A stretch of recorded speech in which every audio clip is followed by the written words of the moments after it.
most cosmopolitan city, lying between two beautiful harbours, is built on a ring of old volcanoes. But the explosive activity there today is not volcanic. 1 New Zealander in every 5 lives in metropolitan Auckland. 10,000 new citizens arrive every 12 months. In 5 years' time, it's estimated that Auckland will be the home of 500,000 people. Broad, shady avenues laid out 120 years ago, before motor cars were thought of, pour the traffic down into the valley, which is Queen Street, the heart of the city. The city canyon climbing up from the sea was once all noise and congestion, but the passing of the trams has left clear streets where traffic flow can be regulated smoothly.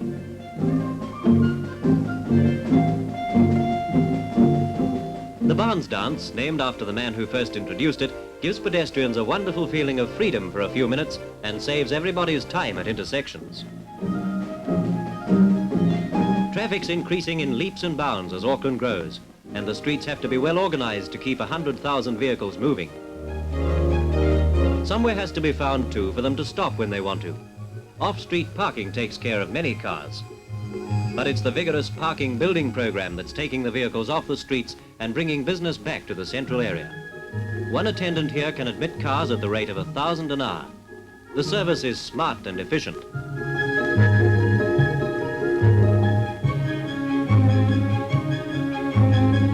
A ring of parking buildings is going up in the city.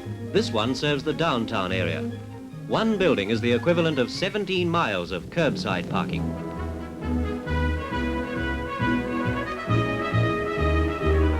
The foundations are going down for the Midtown building. With its 7 decks, this will serve the central shopping and business area. The design of several of these new buildings is interesting. The uptown one has a continuous ramp, and the one in Albert Street will have 8 decks. There's a feeling of restless energy in Auckland today.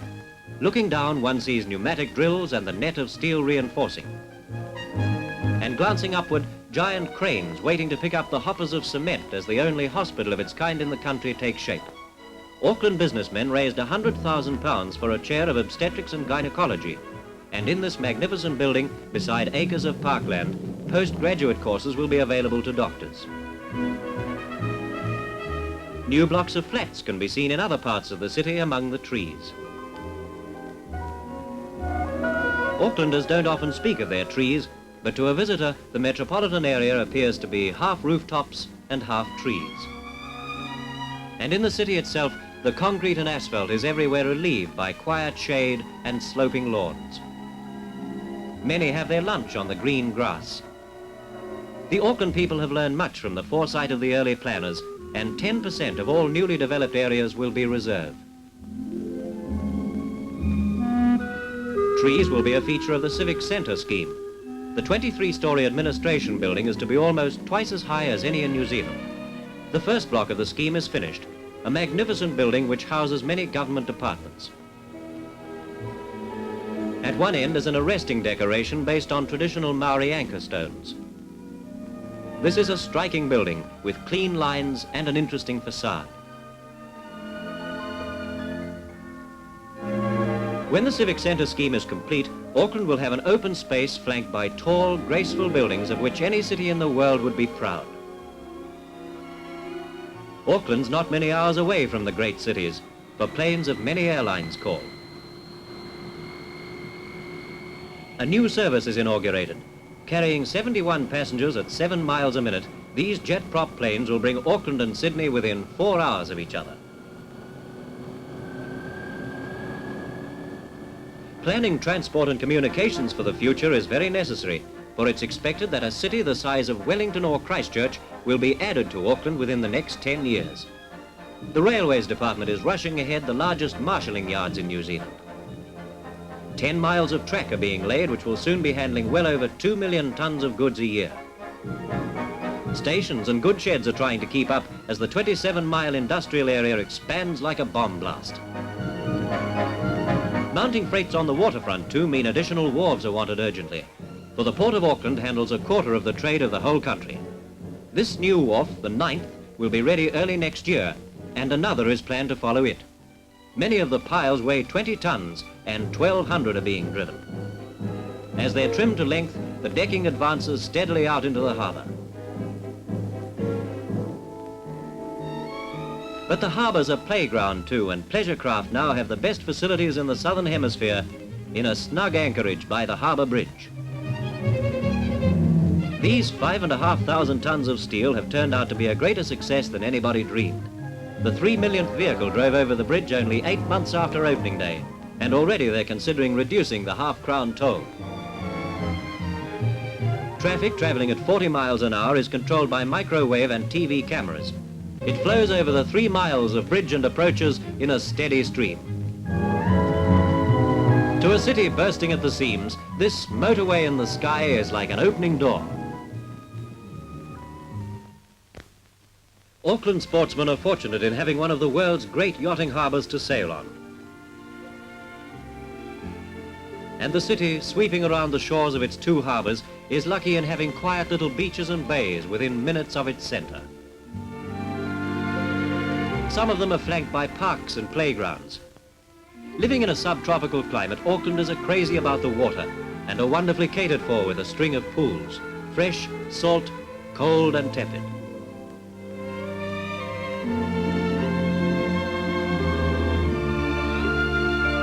This design won the New Zealand Architect's Gold Medal.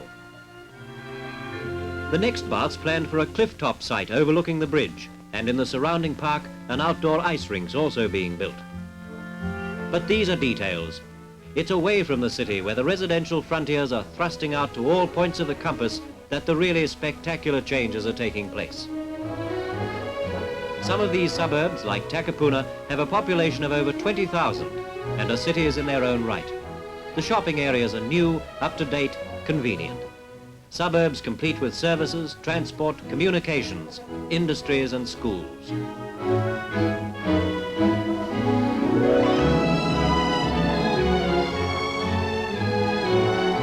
The road gangs move further and further into the country. Auckland's fortunate in having room to grow. A curb in a paddock's almost a symbol of what is happening everywhere. And following the roads come the houses.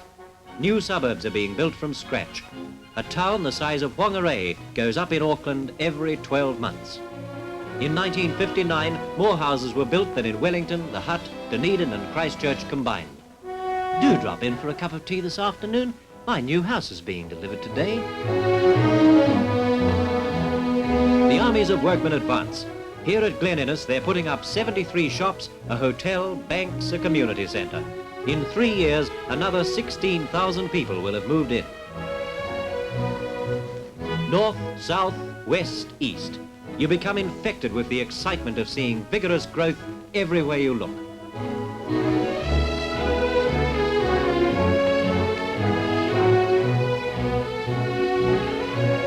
Beyond the Tamaki, there will soon be another 4,600 house units, 40 acres of industry, 12 schools, commercial and shopping areas.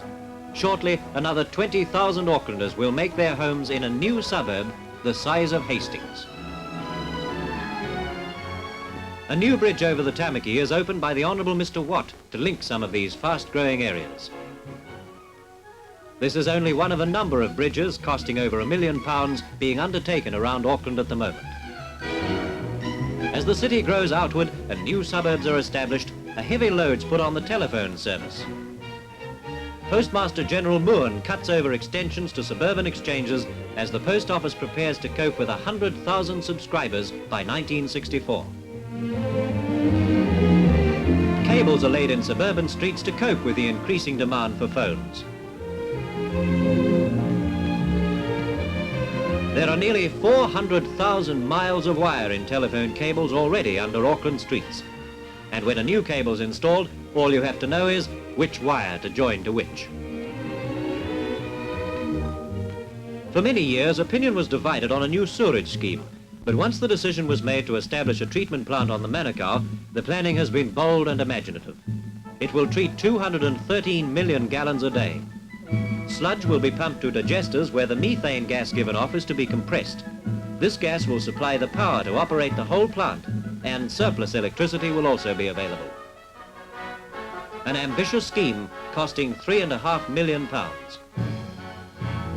More people are attracting more industry, and more industry is attracting more people in ever-widening circles all over Auckland. Penrose was the most highly industrialised centre in New Zealand, but now about 50 new factories a year are going up, looking for labour wherever there's a concentration of population. From dawn to dusk on the city perimeter, carry-alls thunder through the dust as a great metropolitan motorway system merges from dream to reality. To carry fast traffic into and through a city as big as Auckland's becoming, a vast and audacious motorway plan is necessary. First, the present north-west motorway is being widened and extended. Then, through the red volcanic rock at Penrose, the Great Southern Highway is being pushed on toward the city. Bypassing industrial areas, leaping across subways and bridges, it will carry traffic toward the heart of the metropolis. The Southern Motorway will sweep up over Broadway at Newmarket, go down under Mountain Road. A tunnel will take it beneath Simon Street, and it will come out in the great roundabout in Newton Gully. From here, one branch swings away to join the north-west route, and another curves towards the sea on a tremendous viaduct over Victoria Park, where the foundations are being drilled. Here, this branch will join the approaches to the harbour bridge. When this scheme is completed, traffic may travel at 50 miles an hour in any direction right across the city. This speeding up and development, this building and expansion can be seen throughout New Zealand today.